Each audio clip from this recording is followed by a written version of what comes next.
We've finally done it! Science said it couldn't be done, but we went ahead and did it anyway. No, not a laser that can untoast bread or giving a spider 8 crab claws instead of legs. That's impossible.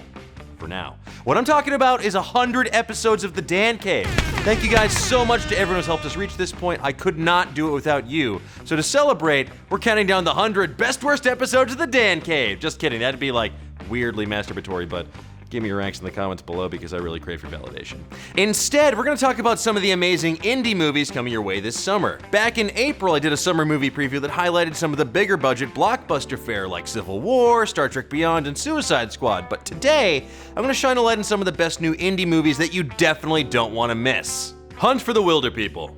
When a juvenile delinquent with dreams of being a gangster and his taciturn bearded foster uncle go missing in the bush of New Zealand, a national manhunt breaks out to track them down. This film is basically a survivalist version of Up, and it stars Sam Neill, aka Dr. Alan Grant, so hold on to your butts and put them in theater seats. Well, I guess, just go see it in a theater. And also hold on to your hearts, because it's really emotional. Directed by Taika Waititi of Things We Do in the Shadows and Thor Ragnarok fame, this was honestly one of the single funniest and sweetest films I saw this year at Sundance. Plus, it features Rhys Darby as a man pretending to be a plant, and that, my friends, is something to be treasured. Swiss Army Man. I know, this was already in my summer movie preview, but it bears mentioning again, it's that good. Swiss Army Man, aka the movie where Paul Dano rides Daniel Radcliffe's farting corpse like a jet ski, is one of the best films of the year. It's a survival story about 2 guys in the woods, except one of those guys is dead, and his dead body can be used as a Swiss Army knife to help get them back to civilization. And yes, that does include using Daniel Radcliffe's penis as a compass. Haha, and you thought it was just for doing weird stuff to horses with a sorting hat. That's exactly what you thought.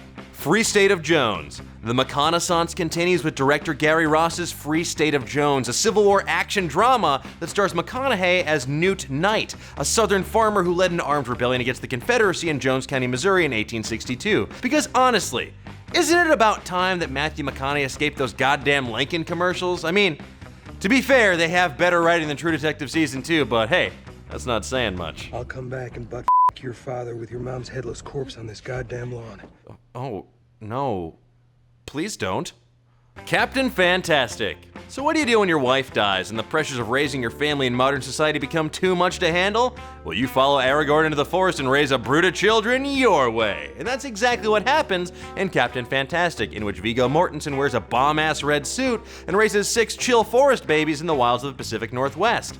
And to make it even better, this film was written and directed by Matt Ross, who you might know as Hooli CEO Gavin Belson on Silicon Valley. That guy f***s and makes films. As Joy Division once famously sang, love will tear us apart, and that's exactly what it threatens to do in Equals, a sci-fi romance starring Kristen Stewart and Nicholas Hoult, as 2 lovers in a world where human emotion has been outlawed. Now, I know, this isn't exactly a novel sci-fi concept, but it's the way in which director Drake Doremus executes his vision that makes it worth the price of admission. Well, I mean, that and the chance for you to see your fan fiction of what if Beast from X-Men and Bella from Twilight got it on in a future dystopia, but hey, whatever gets you in the theater, am I right? It's probably that last bit, though. I'm right. The Founder.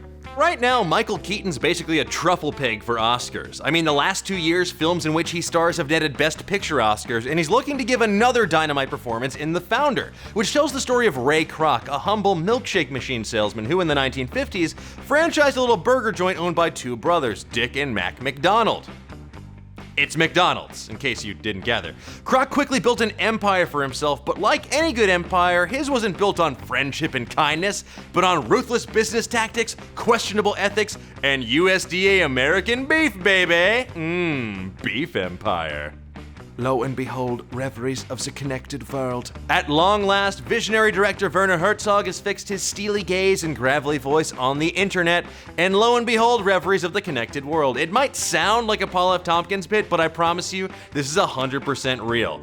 It focuses on how the internet has not only revolutionized the human experience today, but also how it will shape our future. The doc includes everything from a man creating soccer-playing robots to people who believe that the internet is an evil force poisoning their bodies quite literally. They think Wi-Fi poisoning is making them sick.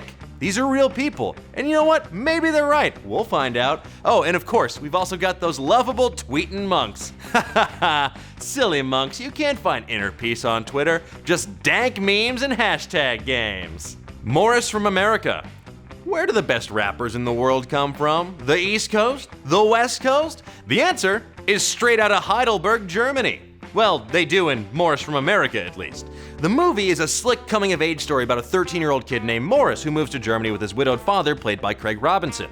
While in Zafazaland, Morris chases his dreams of becoming a famous rapper in a music scene dominated by EDM. But while he's waiting for the beat to drop, he finds love, misadventure, and some truly delicious strudel. I might be lying about that last part, but you'll have to stay after the credits to find out for sure. I'm not lying. Don't breathe.